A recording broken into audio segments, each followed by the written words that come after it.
Boa noite a todos.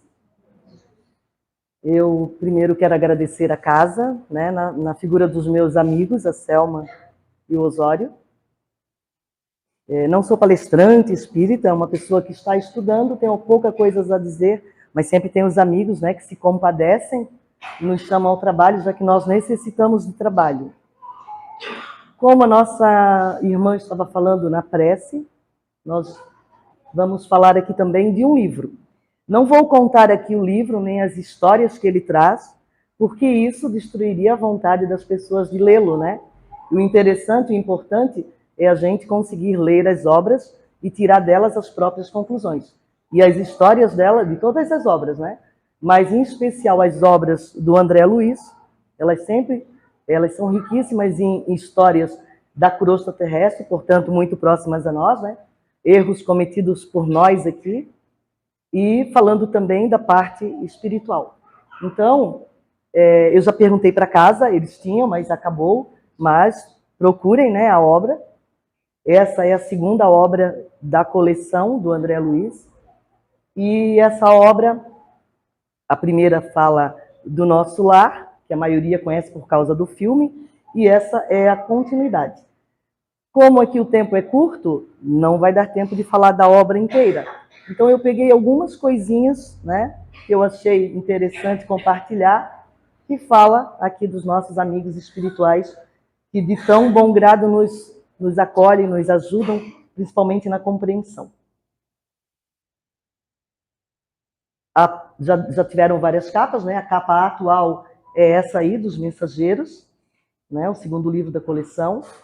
A coleção se chama Vida no Mundo Espiritual, pelo espírito André Luiz, a psicografia do Chico, e a primeira edição é de 1944, mas parece que foi escrita ontem, né? O bom das obras espirituais, das verdades divinas, é que elas são atemporais. Sempre que tu lê, independente de que ano vai ser, sempre ela vai ser atual, né? Sempre vai ser hoje, falando de coisa que nos convém. São 51 capítulos, eu peguei algumas coisas de 4 capítulos só, porque não daria, e de um último 35, daí pulei, né? Porque esse não dá para deixar de falar, nem que queira. Então, na introdução, quem faz a introdução é o Emmanuel. Ele, lá num dado momento, ele diz assim: daí aqui está exatamente, literalmente, como André escreveu, não alterei, tá? Forçoso é reconhecer, todavia, que o cérebro é o aparelho da razão e que o homem desencarnado, pela simples circunstância da morte física, não penetrou os domínios angélicos, permanecendo diante da própria consciência, lutando por iluminar o raciocínio e preparando-se para a continuidade do aperfeiçoamento no outro campo vibratório, né? Ninguém pode trair as leis evolutivas. Duas coisas chamam a minha atenção aqui que eu quero compartilhar, né? Primeiro, o cérebro é sim o aparelho da razão. Aparelho, não a sede. A sede da razão está no espírito, né? Está num dos nossos corpos, o corpo mental, que sobrevive à morte física.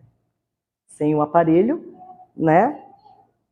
Sobrevive a mesma coisa, assim como a eletricidade, independente de passar por um aparelho, vamos dizer, um aparelho elétrico, ela existe e ponto, né? Então, outra coisa que ele diz aqui é que morreu, ou como nós espíritas nós falamos, desencarnou, a pessoa, né? Em muitas religiões diz, ai, tão bom que era, né? Pode ter todos os defeitos, mas a partir do momento que desencarna, que morre, parece que mudou, né? Melhorou, virou santo, virou anjo. Não virou anjo. Ele é do outro lado da vida, exatamente como ele era aqui, com os mesmos defeitos e as qualidades. Igualzinho, não se modifica em nada. Assim que nós fizemos a passagem, continuamos sendo a mesma pessoa que éramos aqui. Só estamos num plano vibratório diferente. Ele continua em outra parte dizendo assim, em vista disso, né, o Emmanuel apresentando a obra do André, não se justifica a estranheza dos que leem as mensagens de teor dos do André Luiz, que ela é endereçada aos estudiosos devotados à construção espiritual de si mesmo. Não precisamos passar para o lado de lá para nos modificar. E isso não modifica ninguém. Mas nós podemos sim, aqui, né, com todos os defeitos que todos nós temos, nos melhorarmos. Uma das maneiras, melhore-se enquanto está a caminho, né? Uma das maneiras que nós temos é conseguir ouvir o que os nossos mensageiros de luz tentam nos passar. Normalmente alguns de nós não têm ouvido de ouvir, né? Nos fazemos surdos às mensagens, às boas mensagens espirituais. Mas quando tu pega um livro, não tem como tu não ler o que está escrito. Para alguns de nós é mais fácil ler, né, do que ouvir a intuição. Mesmo porque da intuição, quando a gente está começando a despertar para o mundo espiritual, nós não consideramos muito. Mas o que está escrito, o nosso cérebro registra tal qual está. E daí, sinto dizer para vocês, né? Quando ele diz aqui que está endereçado aos estudiosos, quando vocês estão aqui no centro, nada mais estamos fazendo do que estudando, né? É para mim, em primeiro lugar, que sempre é orador, e para vocês também. Aí ele continua dizendo assim: o que nos leva a grafar este prefácio singelo não é uma conclusão filosófica, mas a necessidade de evidenciar a santa oportunidade de trabalho do leitor amigo. Nossa, novamente, né? Nos dias que correm. Felizes os que buscarem na revelação nova, aqui para nós é o Espiritismo, mas nós não somos os únicos que têm revelações, né? O Espírito os espíritos, né, os mensageiros de luz, eles estão presentes em qualquer lugar, em qualquer casa de oração, estão presentes em qualquer lar, independente da doutrina que cada um escolha. Eles dizem que basta trabalhar e ter boa vontade. Né? Aqui eu botei espiritismo por causa, né, de estar numa casa espírita. Buscarem na revelação nova o lugar de serviço que lhes compete na terra, consoante a vontade de Deus. Esse lugar de serviço pode ser traduzido como nosso serviço mesmo, né? O serviço profissional que cada um faz.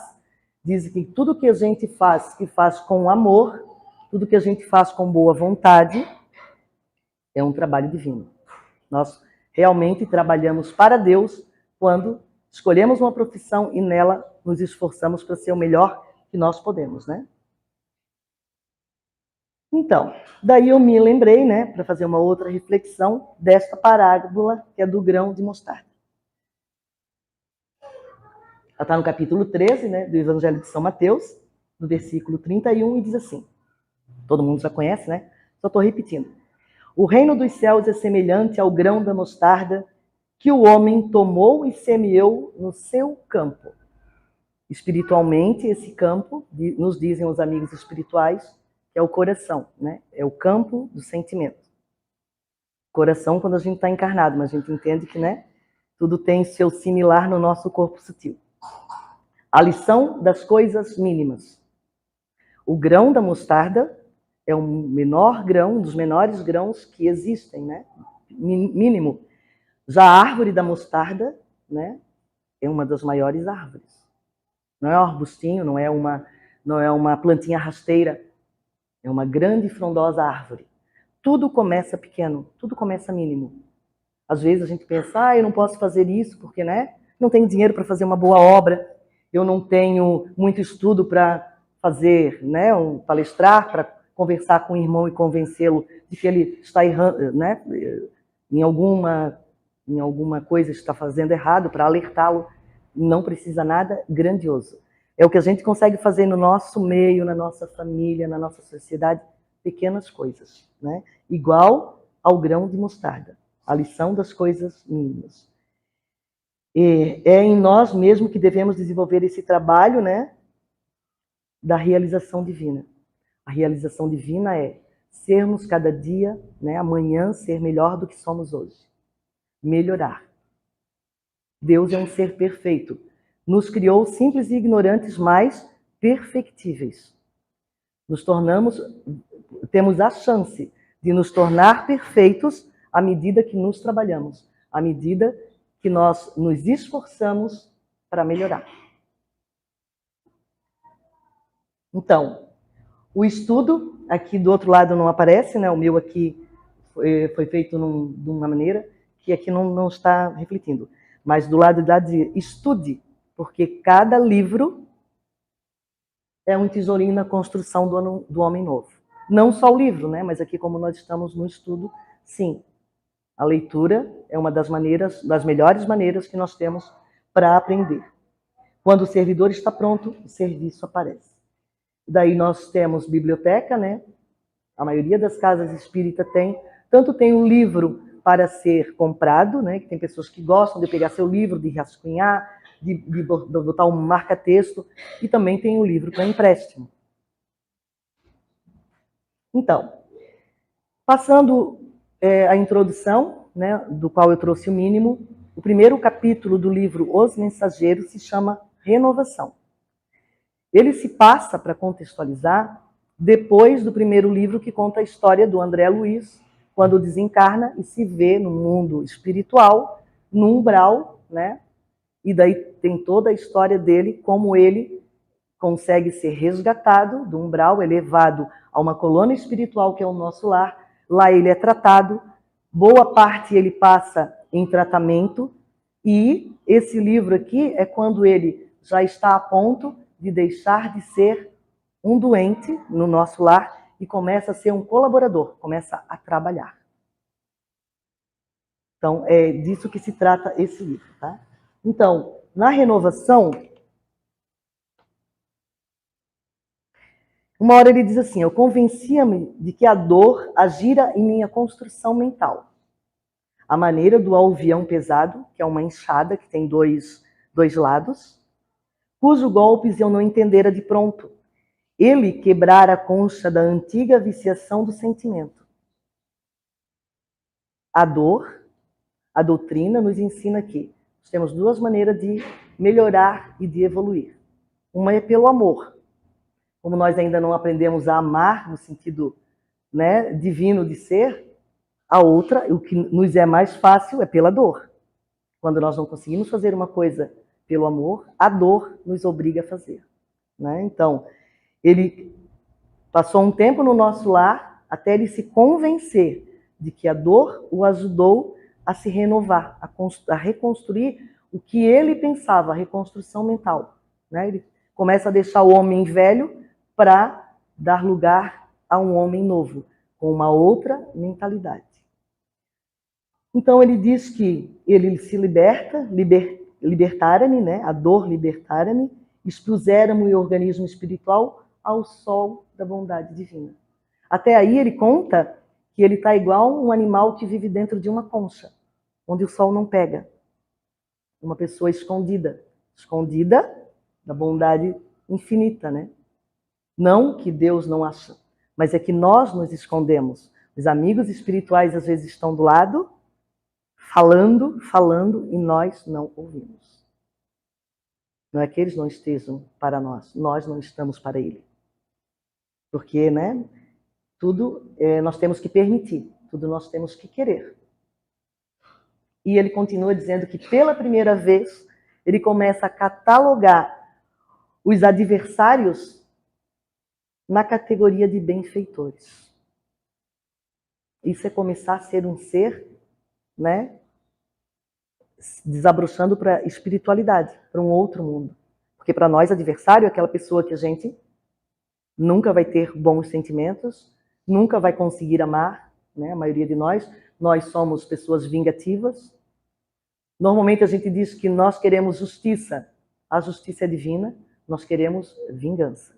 Nós queremos que ele passe o que ele nos fez passar, ou pior, né? Porque quando é com ele, daí nós somos mais... Porque nós somos não justiceiro, né? Não é justiça, é vingança. A partir do momento que o André encara de que todos que, de alguma maneira, ele achou que estavam aviltando ele, não, na realidade estavam ajudando. Eram instrumentos para fazê-lo acordar o lado espiritual. Depois ele diz assim: compelido a destruir meus castelos de exclusivismo injusto, senti que outro amor se instalava na minha alma. Órfão de afetos terrenos e conformado com os desígnios superiores que me haviam traçado diversos rumo ao destino, comecei a ouvir o apelo profundo e divino da consciência universal. Somente agora percebia quão distanciado vivera das leis sublimes que regem a evolução das criaturas. Isso se passa depois que ele tem autorização para visitar o antigo lar dele na Terra e reencontrar esposa e filhos. Ele ficou 8 anos no umbral, depois foi recolhido e ficou mais um tempo no nosso lar, até ele ter a permissão de voltar e reencontrar as pessoas que ele aqui deixou. E para ele, né, ele achou que tudo ia estar do jeito que ele deixou, que a mulher ainda era dele, apesar dele já ser uma pessoa, né, há muito tempo falecida, que a mulher ainda era dele, que os filhos ainda se mantinham, né, como ele deixou, na cabecinha dele, assim como na nossa, as coisas não passam, né? E aqui ele encontrou a mulher casada pela segunda vez, e a primeira coisa que ele fez foi odiar não, né? Não estava nesse ponto, mas ele não gostou do quê? Da pessoa que estava no lugar dele. Porque para ele o lugar ainda era dele. Então, nesse momento, daí tem um filme, né, que mostra que quando ele baixa o padrão dele mental, ele já se vê novamente lá naquele umbral de onde ele foi recolhido. Ele tem que novamente ser ajudado pelos amigos espirituais, né, para se recompor. E é por isso que muitos não têm permissão de vir à crosta terrestre por um bom tempo depois que desencarna, porque não estão preparados para, né, voltar e ver o que está acontecendo aqui. Então ele diz que quando ele fica órfão desses afetos, o afeto que era o amor da esposa, o amor dos filhos, ele se sente órfão, né, desses afetos, ele vai procurar outras formas de compensar. E uma das formas é servir aos outros. Amar aos outros. Não é o meu filho, o meu pai, a minha mãe, o meu marido. Somos todos, né, a consciência universal. Todos somos filhos de Deus, todos somos irmãos perante Deus. Outra coisa que ele começa a narrar é que depois que ele começa a se perceber como um espírito já melhorando, né, espiritualmente melhor, ele diz que a natureza recebia-me com transportes de amor. Ele estava no nosso lar fazia muito tempo, né? Mas o apelo da natureza, as coisas belas, as coisas divinas, a gente tem que lembrar que quem não sabe onde Deus está, procure Deus em suas obras, né? Nós e toda a natureza. Tudo que está posto no universo, que fica muito longe de mim, mas eu posso olhar tudo que está posto ao meu redor, tudo que é natural, todos os seres, e eu vou encontrar ali a expressão divina. Todas as coisas maravilhosas que me cercam é criação divina. De uma florzinha mínima, de um pé enorme, de qualquer árvore frondosa, de um inseto que às vezes a gente não gosta de ter, mas que faz parte e tem um papel na natureza. Tanto que quando, né, a gente destrói alguma cadeia, logo vem alguma coisa que a gente não gosta. Muito mosquito nas nossas casas, né? Bichinhos que não deveriam estar ao redor de nós querendo espaço, uma cobrinha ali, porque nós estamos destruindo a casinha, né, deles, eles têm que daí se mudar para a nossa. Mas Deus criou tudo na perfeita harmonia. Nós é que estamos desarmonizando, né? Então André diz assim, ó, as suas vozes agora eram muito mais altas que a dos meus interesses isolados. A gente ouve o que a gente quer. Nós somos altamente seletivos. Às vezes está o pássaro ali cantando, tu não ouve. A gente ouve o que a gente está, às vezes, habituado a ouvir.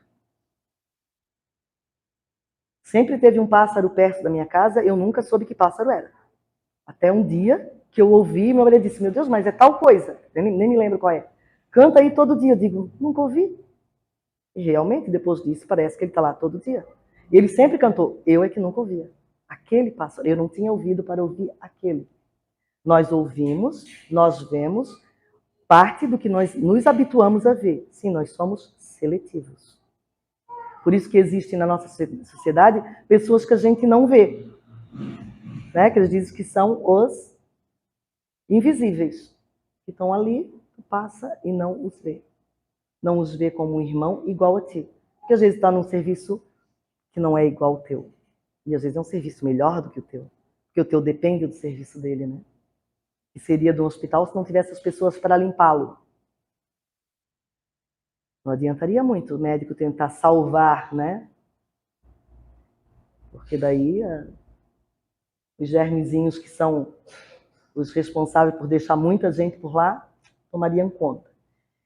Ele continua, né? Conquistava pouco a pouco o júbilo de escutar-lhe os ensinamentos misteriosos no grande silêncio das coisas. Até botei ali embaixo para eu não esquecer de dar uma dica de leitura. O Grande Enigma, o livro de Leon Denis, fala exatamente isso. Procurem Deus, todos podem achar Deus. Procurem nas suas obras. Ouçam a voz de Deus nas obras dele. E ele continua. Os elementos mais simples adquiriram a meus olhos extraordinária significação. Lembre-se que ele está falando da natureza. A colônia espiritual que me abrigara generosamente revelava novas expressões de indefinível beleza. A beleza sempre esteve lá. Só agora ele conseguia vê-la. As árvores sempre estiveram lá, as flores narradas lá sempre estiveram lá, toda a natureza naquela colônia espiritual nosso lar sempre estiveram lá. Só agora ele conseguia vê-la. E daí viu que era uma expressão de indefinível beleza. O rumor das asas de um pássaro, o sussurro do vento e a luz do sol pareciam dirigir-se à minha alma, enchendo-me o pensamento de prodigiosa harmonia. A harmonia universal, né? Quantas coisas. Para nós que moramos à beira-mar, é sabido que quando está muito nervoso, se tu for perto de uma praia, se tu ouvir o barulho das ondas, tem o poder de nos acalmar. Com a maioria das pessoas é assim. Ou então eu sou uma pessoa mais estranha do que penso, né? Mas e tem uma explicação científica. Uns dizem que é por causa do barulho, né? Do barulho da água para lá e para cá, que é uma coisa que realmente te faz.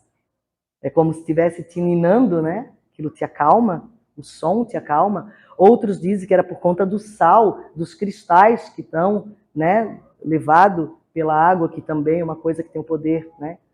Tem até toda uma questão de pessoas que trabalham com cristais, que tem o poder de harmonizar.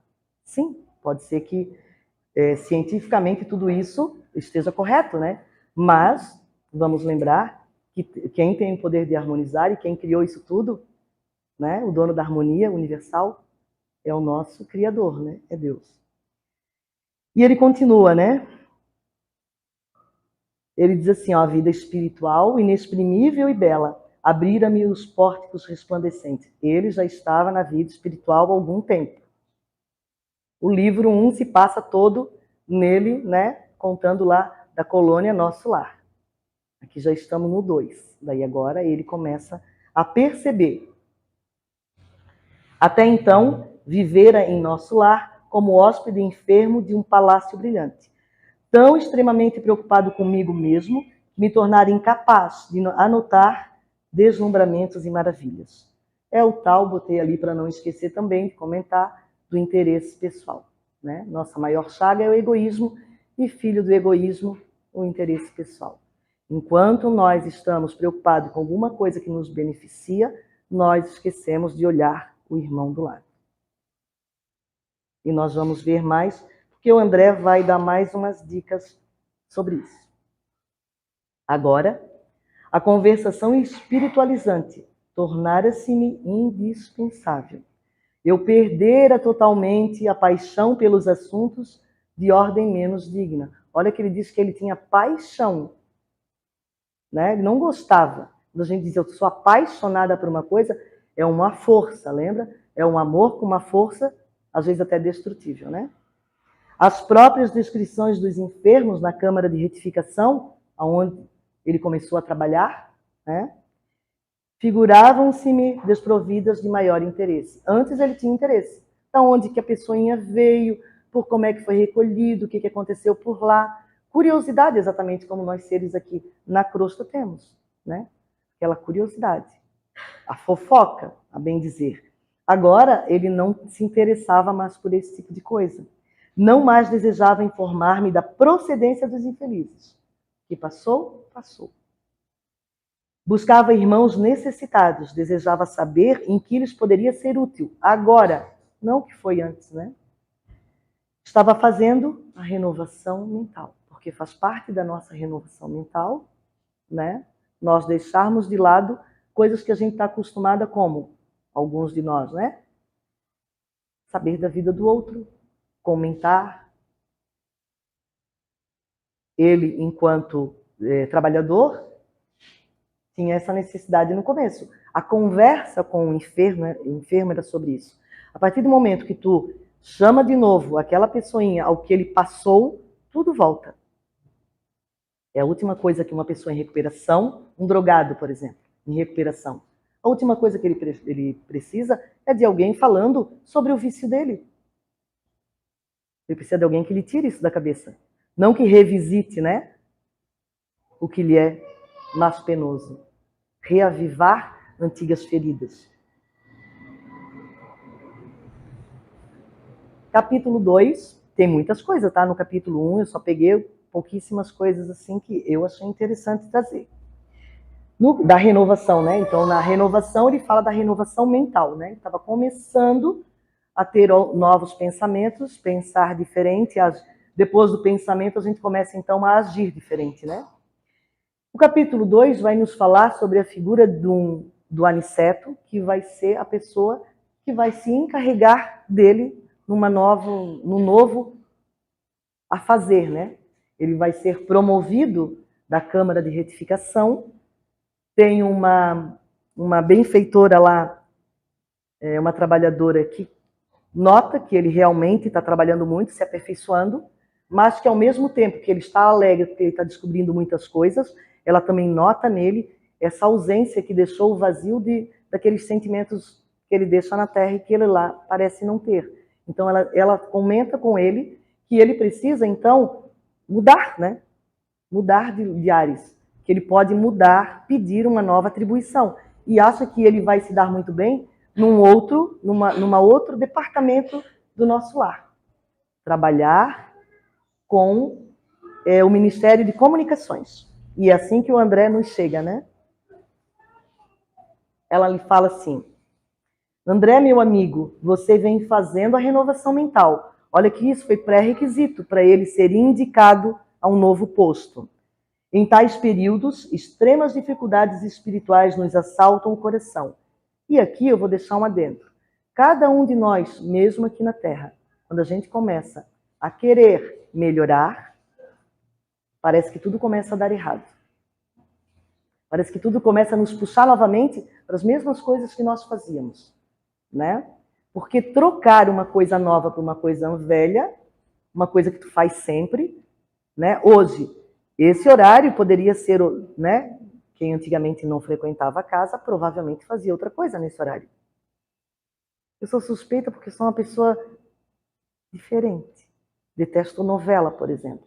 Mas eu tenho uma família que no horário de novela, meu Deus, né? Era quase que sagrado. Olha quanto tempo perdido, às vezes, não, nada contra quem gosta, tá? Eu não gosto. Mas, do outro lado, é uma prisão, porque a pessoa, enquanto tem aquele horário, não faz mais nada. Ela não sai. Ela não se deixa, não se permite ver outra coisa, né? É uma prisão. Então, né, quando a gente começa a dizer, eu quero fazer isso aqui, tu tem que largar outras coisas. E é difícil largar o que a gente é habituado a fazer, né? Então, ela diz que as dificuldades para quem está tentando se renovar Não pense que vai ser fácil, vai vir. E vai vir com mais força. Né? Vai assaltar o coração. Lembre-se da meditação no Evangelho de Jesus. Esse personagem que fala isso é a Narcisa. E ela vai dar esse conselho para o André. Será que o André lá não pensava em Jesus no nosso lar? Mesmo assim, ela manda ele meditar no Evangelho. Precisa, né? Sei que você experimenta intraduzível alegria o contato da harmonia universal. Todo esse novo mundo que se descortina para o André. Ele está até ouvindo, ele está vendo coisas que sempre teve ali e ele nunca viu. Mesmo assim, ela diz que, né, ela reconhece que ao lado das rosas tem espinho. Que todo lado bom tem um lado ruim. Não existe um negócio, tudo vai ser flores, né? Nem tudo é flores em lugar nenhum. Lá no nosso lar também, não. É um lugar bom, todo mundo por aqui, pelo jeito, né? Pelo menos os espíritas querem ir para lá. Apesar de nossa colônia não ser o nosso lar, nós estamos em Santa Catarina, aqui em cima a colônia é outra, é a das flores, e a possibilidade maior se alguém conseguir para ir para nossa, né? Não para que fique em cima do Rio de Janeiro. Mas, enfim, nem tudo. Daí ele diz que os espinhos aqui é o tédio que ele começa a sentir. Porque ele esvazia o copinho dele de coisa ruim e não tem nada para encher no lugar. Tudo que a gente tira, a gente tem que botar algo no lugar. Se a gente não bota, o vazio, aquele vazio que tu não sabe explicar de onde vem, né?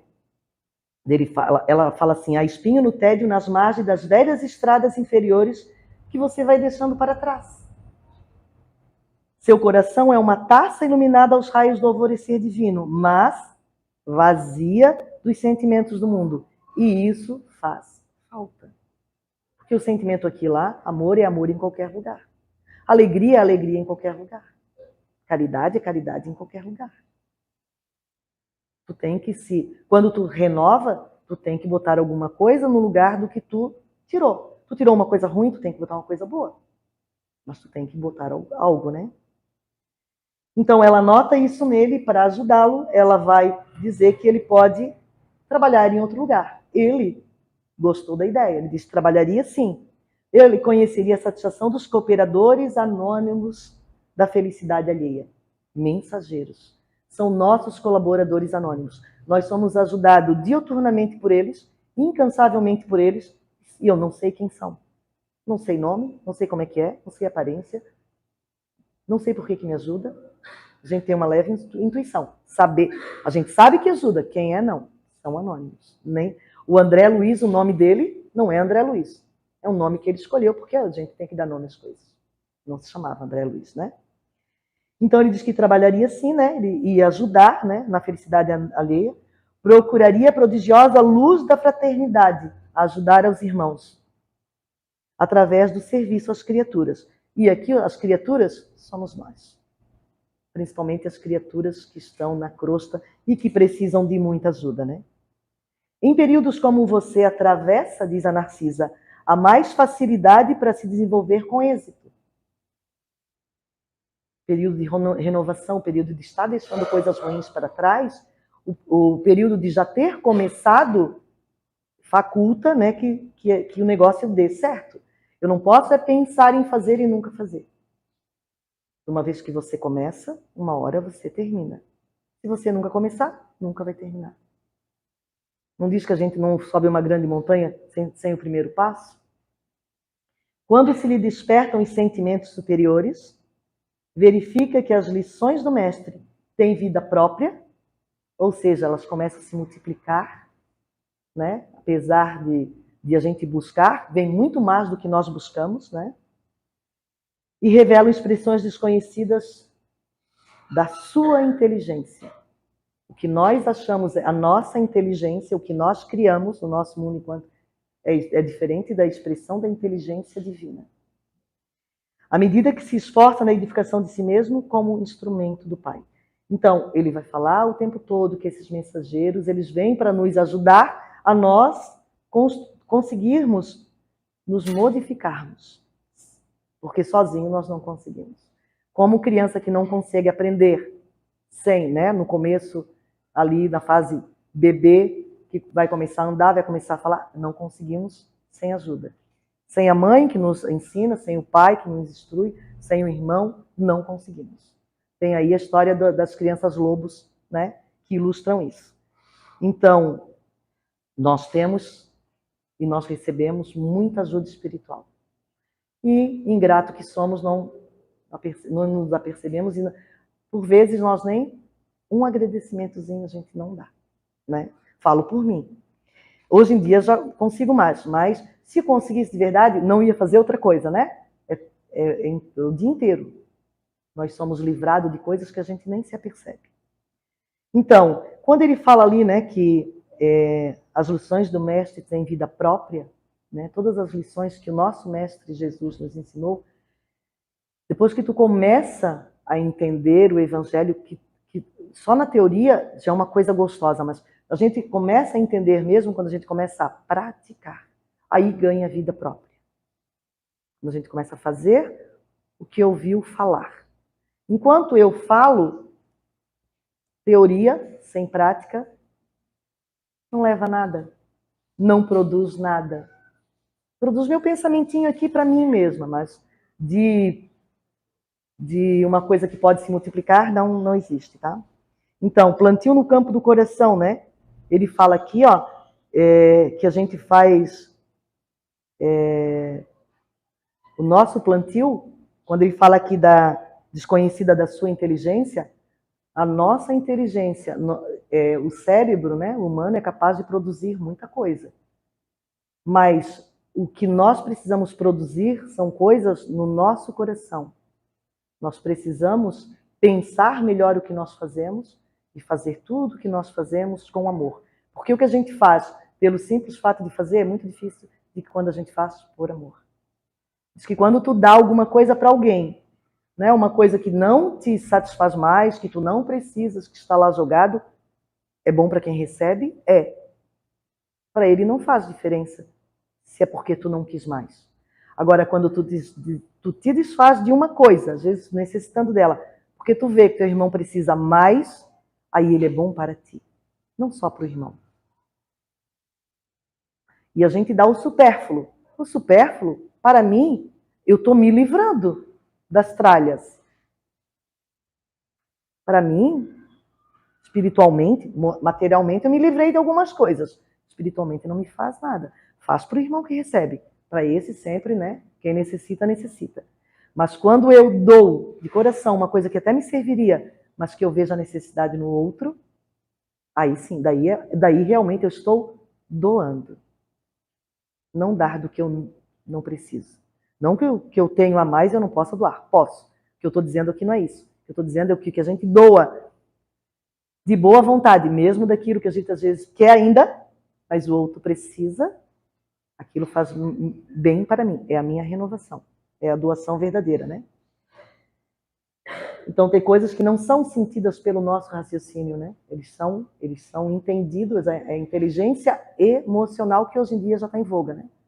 A inteligência pode ser inteligência a nível mental, cerebral é uma coisa, a inteligência emocional é outra. Quando crescemos para o Senhor, seus ensinos crescem igualmente aos nossos olhos. Na prática, só entendemos o que a gente está falando quando pratica. Vamos fazer o bem, meu caro. Encha seu cálice com o bálsamo do amor divino. Já que você pressente os raios da alvorada nova, caminhe confiante para o dia.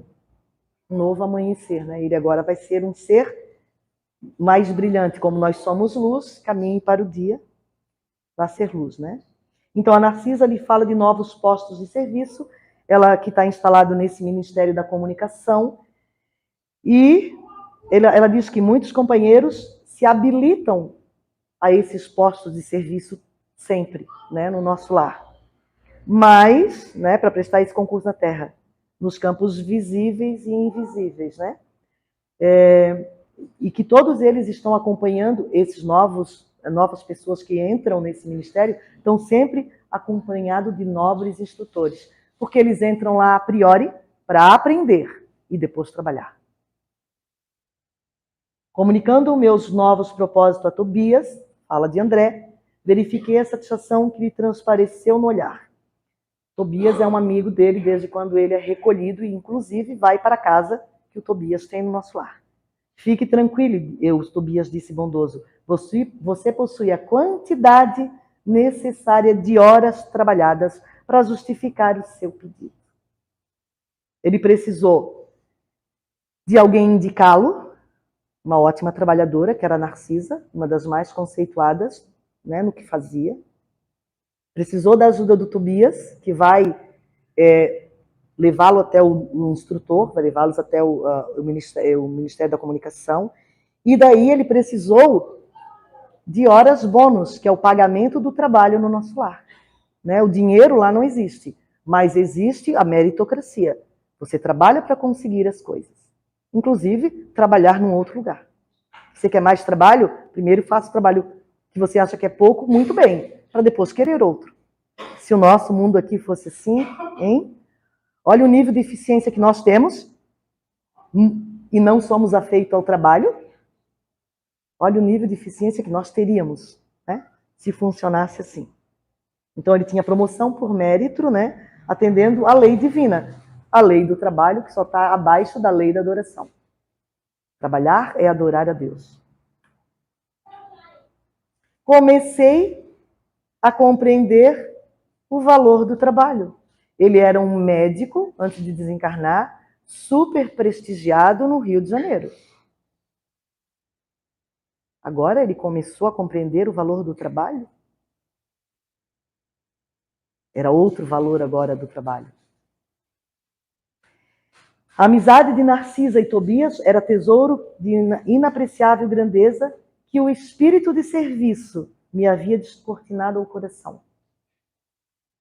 E esses dois, né, eram amigos deles, foi através deles que ele melhorou, né? E ele diz que a amizade lá deles é que era o verdadeiro tesouro. E aqui na Terra é o quê? Por isso que a gente diz que família já não escola, mas amiga é o tesouro que a gente pode escolher. É uma troça com família que não deveria fazer, né?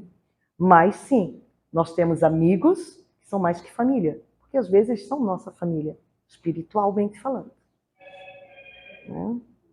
Ele continua assim: novo setor de luta desdobrar-se-ia a minha alma.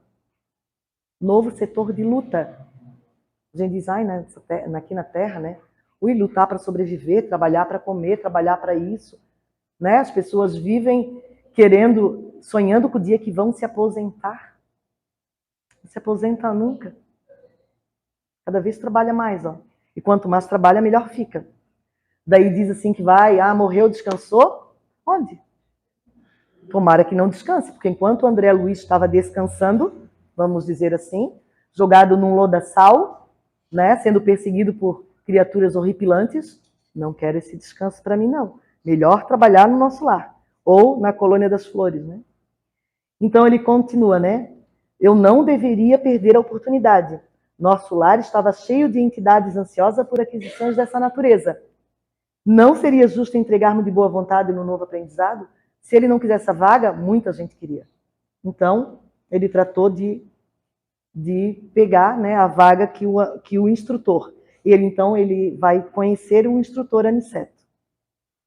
Ele fala assim, nos trabalhos de emergência destinados à preparação de colaboradores ativos, tem um quadro suplementar de auxiliares, que era o cargo que ele ia ter, né? Constante de 50 lugares para aprendizes. Um médico formado, não sei o quê, cheio da pompa aqui, que quando desencarna e chega no nosso lar, que achava que podia continuar exercendo a profissão de médico. Agora ele volta como aprendiz e adora isso, né? Ele pleiteia, ou seja, o orgulho já está quebrado, né? Realmente ele é uma criatura diferente. Então, no momento, disponho de 3 vagas. A intensa atividade de instrução necessária a servidores que cooperarão em socorro urgentes na Terra. Então, o instrutor já diz, a intensa atividade de instrução. Ou seja, se você não gosta de estudar, amigo, vai fazer outra coisa. O primeiro trabalho dele ali é aprender, é se instruir. Costumo dividir a classe em grupos especializados, de acordo com a profissão, para melhor aproveitamento no preparo e na prática. Aprenda fazendo. Teoria e prática aliada, né?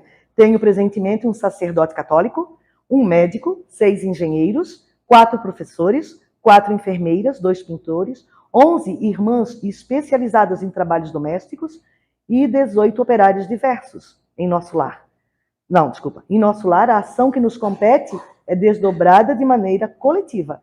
No nosso lar, eles trabalhavam em conjunto. Já a ação nos dias da aplicação na crosta, quando eles vêm para a terra fazer os trabalhos, não me faço seguido de todos. Daí eles iam escolher de acordo com o trabalho, né? E ele é admitido, então, no centro de mensageiros. E um dia uma coleção maravilhosa que se chama, né, a vida, sobre a vida espiritual, chega às nossas mãos e vocês têm que me ouvir, né? Ai, ai. Aqui, o centro prepara entidades para que se transformem em cartas vivas de socorro e auxílio. Ele achou que era apenas uma... Quando ele entrou, ele achou que era tipo um correio espiritual, né? Daí ele disse, mas tu pensas que, né, toda essa estrutura ia servir só para isso? Daí ele começa a dizer para ele prepara entidades para se transformar em cartas vivas de socorro e auxílio aos que sofrem no umbral, onde tem os socorros espirituais, na crosta e nas trevas.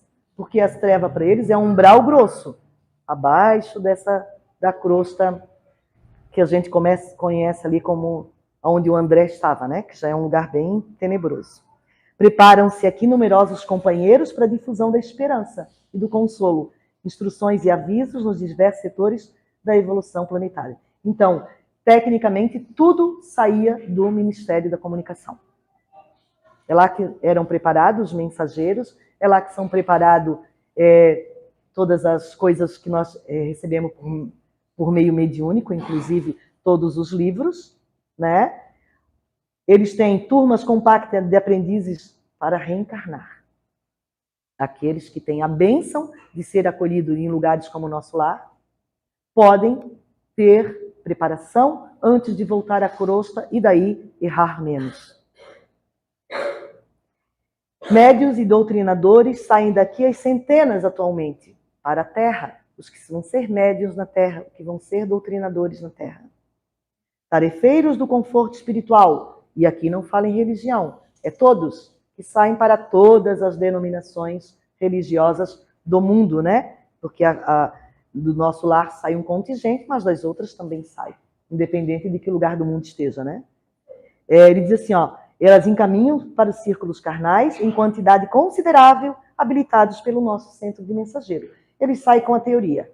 Porém, preparação não constitui ainda a realização propriamente dita. Porque daí o André diz assim, mas então, se sai tanta gente boa preparada aqui, a Terra agora, hoje deve estar uma beleza. Ele diz que preparar é uma coisa, realizar é outra. Saem milhares de mensageiros que estão aptos para o serviço. Porém, são raros os que triunfam. Para triunfar, eles precisam, né, execução parcial da tarefa. Eles precisam fazer, depois eles precisam fazer a totalidade. Ele diz assim, alguns conseguem execução parcial, outros, muitos, fracassam do todo, nem tentam trabalhar. Partem daqui com as necessárias instruções para intensificar a redenção humana, mas precisam de renúncia e de altruísmo. Daí a gente lembra do Chico Xavier. Renunciou a tudo, até a família. No filme já é triste, mas quando a gente lê o livro, eu que não sou chorona, né? Não sou assim de... Minha mãe chorava na novela. Eu ria, daí ela brigava comigo. Enfim, eu chorei copiosamente quando ele é obrigado a deixar a família. Ele deixa a família para ir para outro lugar, cuidar da família universal. E sofre horrores, né? Porque a gente sabe que o Chico, nada do que chegou para ele poderia ter feito operações para melhorar aquela visão, né, a catarata que ele tinha, não fez. Ele sofreu o que lhe era devido, porque ele tinha que passar por aquilo de acordo com a instrução do Emmanuel. Ele podia se livrar? Podia, mas um dia ele tinha que voltar e pagar o débito. Então ele pagou de uma vez. Né? Nós temos a ideia errônea de que pessoas de Deus não sofrem. Sofrem mais ainda. Nós estamos nos reajustando, nós precisamos pagar o débito. né? Então ele diz que partiu muitos de lá, né? Mas não renunciaram ao que deviam, porque para fazer um grande trabalho, tu tem que renunciar a algumas coisas. Para estar aqui hoje, vocês renunciaram a algumas coisas. Eu hoje tenho estudo na minha casa espírita lá em Pissarras. Hoje eu tive que pedir para outra pessoa assumir o meu lugar, porque a gente sabe que cada tarefeiro faz falta numa casa espírita. Eu, no caso, abro a palestra no Zoom, né? Então, hoje alguém teve que fazer isso. Por quê? Porque a gente tem que renunciar a uma coisa para poder fazer outra. Não cabe as duas coisas junto, né? Altruísta. Eu não posso ter interesse pessoal. Eu não posso pensar em mim. Ou estou fazendo uma coisa em meu benefício, ou estou fazendo uma coisa em benefício da outra pessoa. Não dá para fazer as duas coisas junto. Eu sou uma pessoa, a outra é outra. Não dá para fazer as duas coisas junto. Tem que renunciar a alguma coisa. Quando os mensageiros se esquecem do espírito missionário, porque é uma missão que eles trazem, e da dedicação aos semelhantes, costumam transformar-se em instrumentos inúteis. Igual, daí ele faz uma comparação no livro. Igualzinho uma enxada ótima, que fica num canto sem uso e enferruja. Somos só instrumentos, né? Assim acontece com as faculdades psíquicas e com os grandes conhecimentos que nós trouxemos lá do nosso lar, quando lá estivemos, né? Ou de outras colônias. A expressão mediúnica pode ser riquíssima. Entretanto, se o dono não consegue olhar além dos seus interesses pessoais, fracassará totalmente na tarefa que lhe foi conferida. A mediunidade está aí para ser a ponte entre a espiritualidade e as outras pessoas. Não é para mim, é para o outro. Então ele diz que raros triunfam, né? E que quase todos continuam ligados às coisas que já faziam antigamente. Estão ligados ao pretérito. Voltam para a Terra para melhorar, mas acabam fazendo o que já faziam antes. Voltam às tendências inferiores do passado e se esquecem de que poderiam ser melhores agora, né?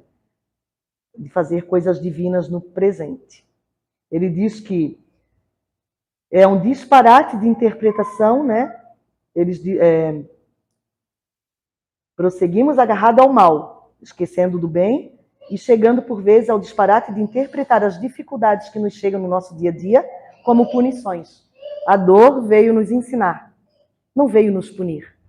Cada vez que acontece uma coisa ruim, os que não são espiritualizados vão dizer: Deus não gosta de mim, está me punindo por alguma coisa. Deus não tem tempo para punir ninguém. Ele fez uma lei divina que faz isso muito bem. A nossa consciência nos pune. Para nós nos reajustarmos, nos chega o que nós precisamos.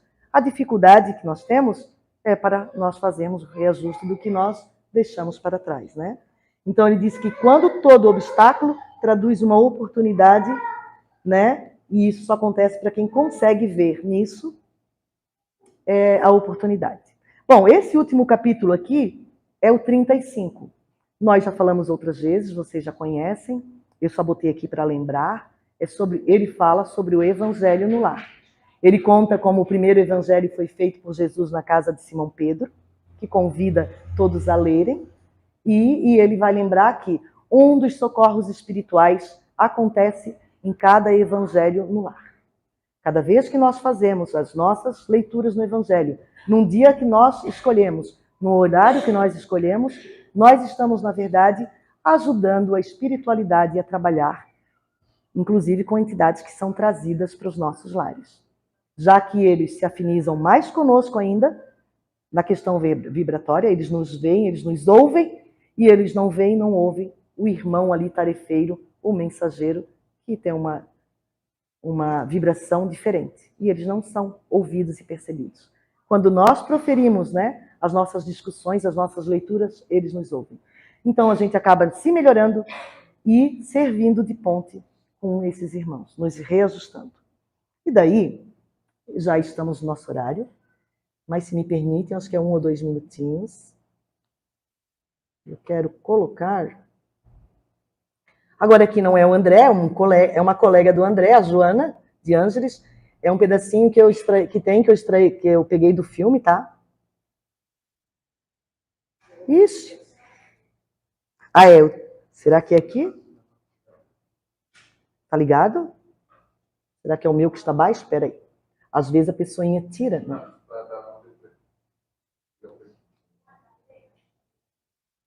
Porque eu mexo muito, às vezes eu tiro as coisinhas.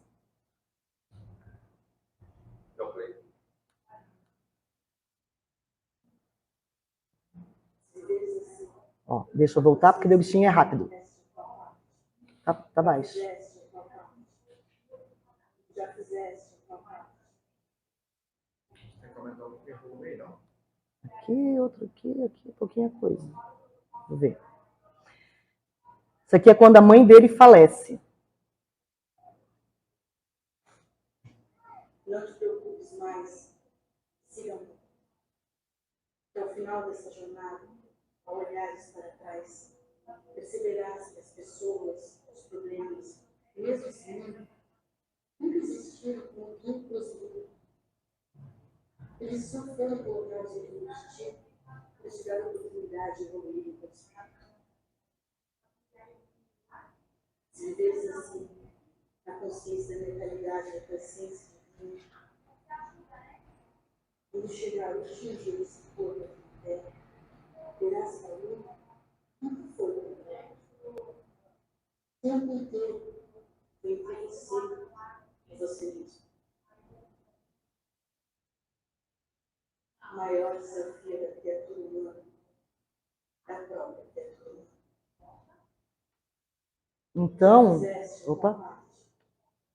Então, ela resume, né, o que a gente estava falando até agora e que o André também falou. Tudo que nos chega, todas as adversidades, são para o nosso melhoramento.